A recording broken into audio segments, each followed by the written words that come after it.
देखिए अंजना जी, जो हमारे साथी ने भी कहा सांस्कृतिक राजधानी है बनारस, उसमें भदौरिया साहब को पता नहीं क्या दिक्कत हो रही है।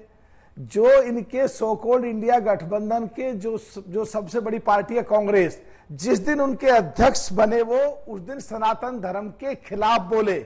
सो कॉल्ड इंडिया गठबंधन के पार्टी के जो साथी हैं वो सनातन के खिलाफ बोलते रहते हैं, और आज सनातन धर्म या सब भारत की संस्कृति की जो राजधानी है बनारस, उसका जो 80% लोग देश में सनातनी हैं करीब करीब, उसका असर आज मुझे दिल्ली में देखने को मिला कि यूएस की एक यूनिवर्सिटी ने एक इंद्रदेव जी महाराज जो महामंडलेश्वर हैं, उनको विद्या वाचस्पति की डिग्री दी, डॉक्टरेट की। ये जब भी संभव है जब हमारे देश की सांस्कृतिक राजधानी में रह करके इस देश के इस सबसे बड़े नेता जिनको विश्व में माना जा रहा है, और वो पूरा सनातनी चीज को लेकर पूरे देश में फैल रहे हैं, जिसकी खुशबू पूरे वर्ल्ड में फैल रही है। और उससे बिल्कुल साफ ये लगता है कि 400 के पार 100% है, और कुछ ना कुछ जो विपक्ष में सो कॉल्ड इंडिया गठबंधन में जितनी भी पार्टियां हैं जो कुछ का कुछ बोलते रहते हैं और अपनी बातों को अपनी बातों से ही काट देती हैं। एक पार्टी कुछ बोलेगी, दूसरी पार्टी काट नहीं।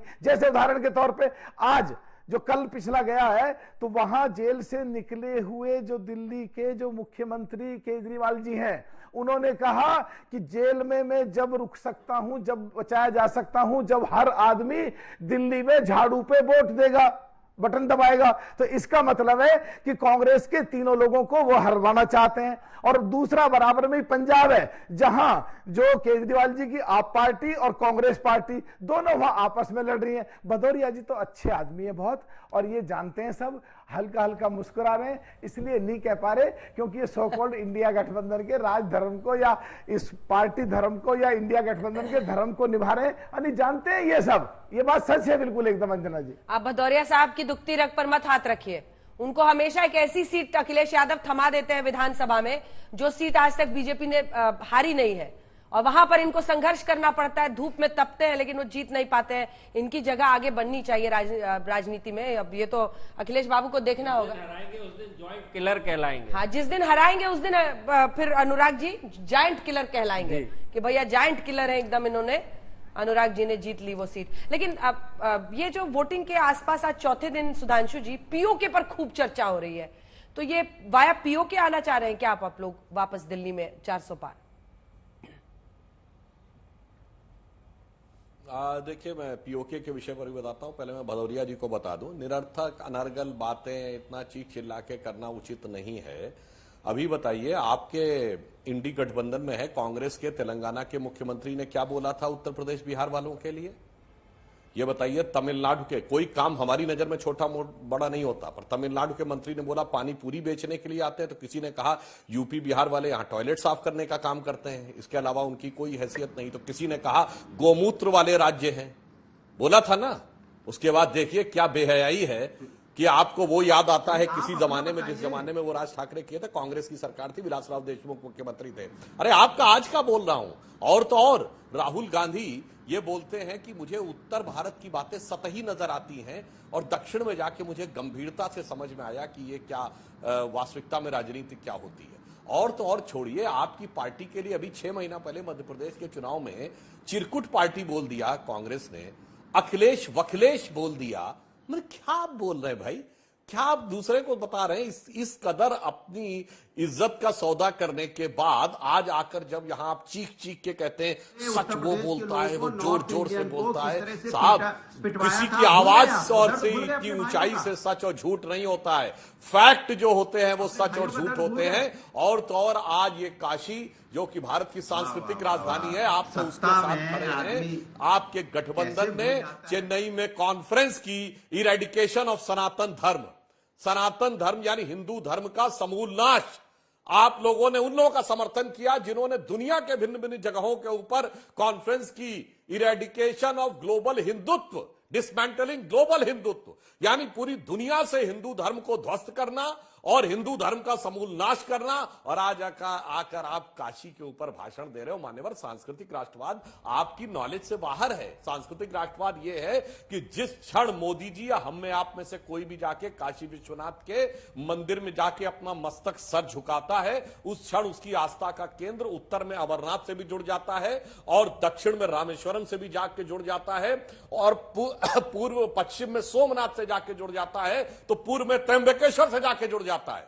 यानी एक बिंदु के ऊपर श्रद्धा और पूरे राष्ट्र के साथ एकीकरण। कहां आपके सब समझ में आएगा? आप अपना वही हिलते डुलते भाषण देने लगते हैं। और मैं अब राजनीतिक बात क्या देना चाहता हूं। अखिलेश यादव जी ने तो अपने परिवार के व्यक्ति को टिकट दिया था।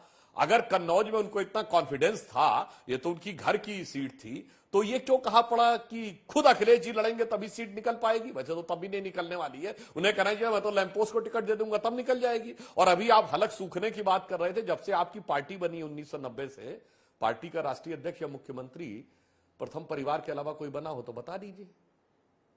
अब करेंगे छोड़िए, हमारे तो प्रधानमंत्री हैं और प्रधानमंत्री प्रोजेक्टेड है, तो दूसरे किसी का कोई सवाल ही नहीं उठता। पर आप जरा दूसरा बता दीजिए, अपनी वर्ग तो छोड़िए, ये पीडीए में कोई नहीं मिलता है योग्य व्यक्ति। चलो पीडीए छोड़ दीजिए, आपको अपनी जाति में कोई योग्य व्यक्ति नहीं मिलता है, और परिवार में भी सिर्फ बेटा, भाई भी नहीं, दूसरा भाई भी नहीं, चचा भी नहीं, भतीजा भी नहीं, केवल बेटा। तो सबको पता है कि हकीकत क्या है, इसलिए बहुत जोर से चिल्लाने से सच नहीं हो जाता। चलिए सबसे जल्दी एक एक कमेंट ले लेते हैं, अब टाइम की कमी है तो सब लोग दो लाइन में कहिएगा। अजय जी, आपके साथ शुरुआत करना चाहते हैं। देखिए 400 पार का विजय पथ जो प्रधानमंत्री गोल सेट कर रहे हैं वो व्यवहारिक है नहीं है, ये बीजेपी को सोचना है। 4 जून के नतीजे भी तय कर देंगे, लेकिन क्या आज विपक्ष में ये कॉन्फिडेंस है कि हम 272 पार जा रहे हैं? ये जो सनातन के बारे में बोलने वाले प्रज्वल रेवन्ना क्या सनातन धर्म के जो सबसे बड़े हितैषी थे क्या? ये सनातन के नाम पर कितने कुकर्म करेंगे? भगवान राम का मत लीजिए, बीफ एक्सपोर्टर से पैसे लेते हो, प्रज्वल रेवन्ना के जो है सपोर्ट में रहते हो, फिर भगवान का नाम लेते हो। यार ऐसी पार्टी है, बंद कीजिए प्लीज। ये धर्म के नाम पर ये सर्टिफिकेट बांट रहे, सनातन धर्म के सर्टिफिकेट बांटने वाले ये लोग पैदा हो गए। दूसरी बात, आप बताइए अजीत पवार, प्रफुल्ल पटेल, इन लोगों को क्या क्या मोदी जी ने क्या नहीं बोला? तो ये अंजना जी ये कौन से जो है नैतिक स्थान पर खड़े हैं? मोदी जी तो साबित कर दे कि 8 मई को जो है मोदी जी ने एक भाषण नहीं दिया, उस दिन हम उसको जो टूट दिवस, सत्य दिवस के रूप में मानना चाहिए। कोई प्रधानमंत्री ने इससे ज्यादा झूठ बोला है क्या? सुबह शाम हिंदू मुस्लिम हार रहे हो इसलिए हिंदू मुस्लिम आ गया। आप देख लेना इनके भाषण में, पहले विकास से शुरू हुआ 14, 19 में जो है पुलवामा, अब हिंदू मुस्लिम कॉमन डिनोमिनेटर। और सर्टिफिकेट मत बांधिए सुधांशु जी। अजीत पवार, प्रफुल्ल पटेल को तो ईमानदारी, तो आप जो लेक्चर मत दीजिए ऑनेस्टी के बारे में, या तो उसका सफाई दो। दूसरा, प्रज्वल रेवन्ना को तो आपने अभी तक गिरफ्तार, घुस के मारेंगे प्रज्वल रेवन्ना को, तो घुस के ले ना पाए ना, तो टीवी में कार्यक्रम चलेगा प्रज्वल रेवन्ना का। आप बचे हो टीवी चैनल के चलते, आप बचे हो क्योंकि आपका पोल नहीं खुल रहा है। और ये मैं बोल रहा हूं जना जी, प्रज्वल रेवन्ना कहेंगे जो साकार टेके मोदी जी ने एक शब्द बोला है, ठीक है, तो ये तमाशा नहीं। प्रज्वल रेवन्ना कोई और विपक्ष का होता तो आप लोग पहुंच जाते प्रज्वल रेवन्ना के वहां, कोई नहीं पहुंचा। ये तो आपसे भी सवाल है, प्रज्वल रेवन्ना के बारे में इनसे पूछिए। No TV channel. Prajwal Revanna से हमने गृह मंत्री से सीधा सवाल पूछा उन पर, और उन्होंने बताया कि आपकी कर्नाटक की सरकार से कोई सिफारिश भी नहीं आई है अभी तक कि उसको वापस लाने के लिए कोई कदम उठाया जाए। गृह मंत्रालय को अप्रोच तक नहीं किया गया है। प्रश्न हमने पूछा है। देखिए सेलेक्टिव टारगेटिंग करेंगे ना, इसलिए मैं बार बार कहती हूं जनता के बीच रहिए, चुनाव लड़िए, माध्यम से मत लड़िए, कोई फायदा नहीं होगा आपको इसका। सिर्फ अपना खुश हो जाइएगा, रात में नमाज पढ़ रहे थे, खुश जाएंगे रात में बैठ के कि हमने कर दिया, आज फला को डांट दिया, आज चिल्ला को बोल दिया, आज मैंने उसको लताड़ दिया, आज मैंने उसको पछाड़ दिया। अरे चुनाव जीतिए, वो आपकी असल रणभूमि है जहां जीत का सेहरा सिर पर बांधना जरूरी है। लेकिन मैं टाइम इस पर वहीं पर देना चाहिए जहां पर लोग समझने को तैयार हो। मैं जल्दी जल्दी अब कमेंट ले रही हूं। अनुराग जी सिर्फ 2 लाइन का प्लीज सर, रुक जाइएगा 2 लाइन बोल के जी। देखिए नहीं रुके, कहां से ज्ञान इतना मिल रहा था सुधांशु जी, इतना लंबा ज्ञान है, साउथ नॉर्थ पूर्व पश्चिम हर तरफ चले गए। लेकिन सवालों का जवाब नहीं दिया। मैंने इनसे पूछा था कोई प्रधानमंत्री का दूसरा नाम बता दिए जो तो अपना बच के निकल लिए। मैंने कहा राज ठाकरे ने नॉर्थ के लोगों को मारा था, सर फोड़ा था, कितने लोगों की कितने परिवारों पे क्या क्या गुजरी थी, एक शब्द नहीं बोल पा रहे, एग्जाम्पल दे रहे हो। तो पुरानी बात हो गई, तो फिर 70 की कहानी क्यों गाते रहते हो? 1970 में हुआ था, 1980 में हुआ था, फिर नेहरू जी की बातें क्यों करते हो भाई? जब सब बात पुरानी हो जाती है आपके लिए। सरकार कांग्रेस की थी मेरे भाई। मलुक जी सिर्फ 2 लाइन सर। मलुक जी जी देखिए, हाँ 2 लाइन। देखिए, देश के 80% किसान बहुत खुश हैं चौधरी चरण सिंह जी को भारत रत्न दिया। देश के किसान बहुत नाराज थे, जो किसानों के मसीहा, किसानों के देवता, 40 दिन में उन्हें प्रधानमंत्री कुर्सी से कांग्रेस ने हटा दिया। और कांग्रेस के अध्यक्ष सनातन धर्म के खिलाफ बोलते हैं 80% लोग हैं। ये सारे लोग इकट्ठे होकर आपके इकट्ठा वोट एनडीए को, बीजेपी और साथियों को देंगे और अब की बार 400 के पार। अंजना जी पक्का 100%। प्रदीप जी 2 लाइन जल्दी से। अब मैं 2 लाइन क्या बोलूं, मुझे नहीं समझ में आ रहा। मैं तो हमेशा कोई भी चुनाव आते हैं तो ये कहता हूं, दावे और वादे और इरादे, इन 3 विषयों के ऊपर सारे चुनाव घूमते हैं। जो सरकार में वो दावे करेंगे कि हमने ये किया और हमें चुना गया तो ये और करेंगे। जो विपक्ष में वो तमाम तरह के वादे करते हैं और जनता जो है अपने इरादे जताती है और जो भी उपयुक्त होता है उनके लिए उसको चुनाव में चुनकर भेजती है। 100 सोनार की 1 लोहार की कहते हैं, 100 नेताओं की 1 जनता जी। की। मतदान से तय कर देते हैं तकदीर। जल्दी से 2 लाइन में सुधांशु जी, अभी भी 400 पार पर टिके हुए हैं।